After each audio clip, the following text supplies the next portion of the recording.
இது வரைக்கும் நீங்கள் எங்கள் சேனல் சப்ஸ்கிரைப் பண்ணலன்னா ப்ளீஸ் சப்ஸ்கிரைப் பண்ணுங்கள். கூடவே அந்த பெல் ஐக்கானையும் தட்டி விட்டுருங்க.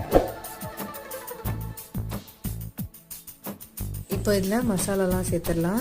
1/2 டீஸ்பூன் மஞ்சள் பொடி, 3/4 டீஸ்பூன் காரப்பொடி, 1 டீஸ்பூன் ராஜ்மா மசாலா பொடி, 2 டீஸ்பூன் தனியா பொடி சேர்த்து இதை நல்லா மிக்ஸ் பண்ணிக்கோங்க.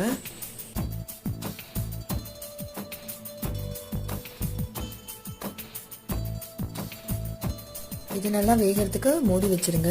இப்போ ராஜ்மா வெந்துருச்சான்னு பார்க்கலாம். இது நல்லா மேஷாக வெந்துருச்சு.